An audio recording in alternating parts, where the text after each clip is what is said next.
programme this week, on location at the Freeride World Tour, Interski 2011 in St Anton, and the snow returns in time for half-term. Hello and welcome to the Ski Club Snowcast. Now, one of the most jaw-dropping events taking place in the mountains is the Freeride World Tour. We regularly bring you highlights from the various stages throughout the tour, but for the latest European stage, we were in resort. St Moritz in Switzerland is one of the world's glitziest resorts, well known for attracting the rich and glamorous. But this weekend sees a different crowd in resort. We're here at the latest stage of the Freeride World Tour 2011. The tour sees the world's top freeriders under intense scrutiny as they take on some formidable terrain. It's also a fantastic spectacle for the crowds to enjoy. These are the top riders of the world, so there is no way to see something better. Just the whole stuff going on, snowboarders, skiers, it's just cool to watch them. Two of the top riders told us what it's like to compete on the tour. Well, the Freeride World Tour is a great way for me to challenge myself once in a while. And I think it's a good way to keep a good level, to keep on pushing it. Well, I love to compete because I've always been competing all my life, kind of, and I love to compete because that's you never push yourself that much in the competition, and so it's a way to progress every time. That's going to be a huge drop for Basti Hannemann. Whoa, that was massive! Whoa! We've just seen Sebastian Hannemann wearing bib number 1 to the most almighty cliff jump over there, setting a really high standard early on. But in the snowboarding category, it was the USA's Matt Annetz who took his chances on the mountain to take top spot. Meanwhile, in the battle for the top skier, Henrik Winstedt from Sweden impressed the judges to claim his first victory on the tour, which also took him to the top of the leaderboard. What an event it's been. Some breathtaking action in a world-class setting. If you're in the mountains when one of these events is on, then do go and watch it. Thanks, Carrie. Very jealous. You can watch the 2 winning runs from St Moritz right now on Ski Club TV, and we'll keep bringing you the highlights throughout the tour. Next stop, Kirkwood, USA. Now, many of you will be about to head out to the mountains for the half-term break. Here's the all-important roundup of the latest snow conditions with Lucy G.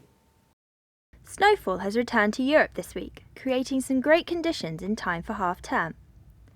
In France, many resorts have now received fresh snowfall after their dry spell, particularly in the south. More snow is on the way too, coupled with colder conditions.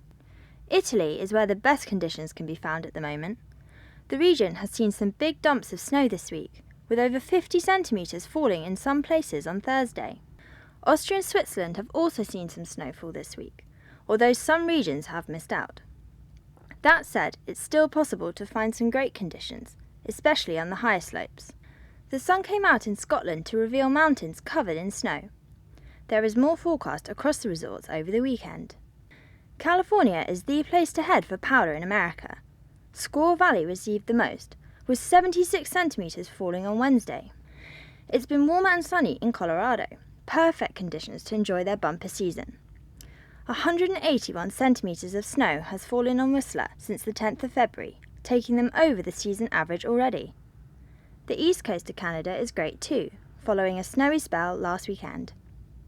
Fantastic. It's great to see France finally getting some fresh snow. And Scotland, it's great too. Well, we hope there's plenty of snow where you're heading to. Keep an eye on the Ski Club snow reports for all the info you need. Time now for this week's skiing tip from Al, reproofing your ski gear.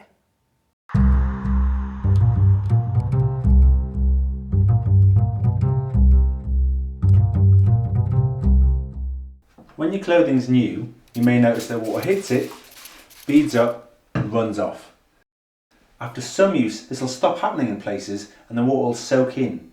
This is when it's time to reproof. There are 2 main ways of reproofing your clothing, and which one you use depends on how they're made. If it's a simple shell like this 2-ply gore, then washing is easiest. Thank you. Do this after cleaning when the jacket's still wet. Alternatively, if you've got a wicking or insulating lining like this, then spray-on's best. Thanks.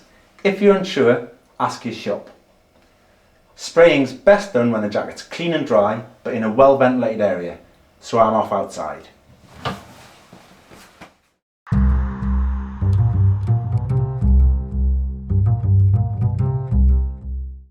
And finally this week, we had to show you some footage from this year's Interski Congress in St Anton. It's where the world ski instructors come together off and on the slopes.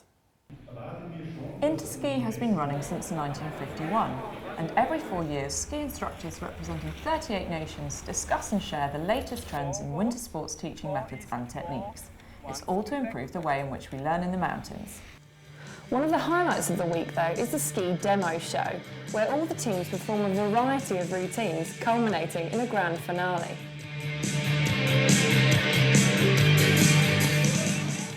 Looks amazing, loving the synchronised skiing. Red arrows eat your heart out.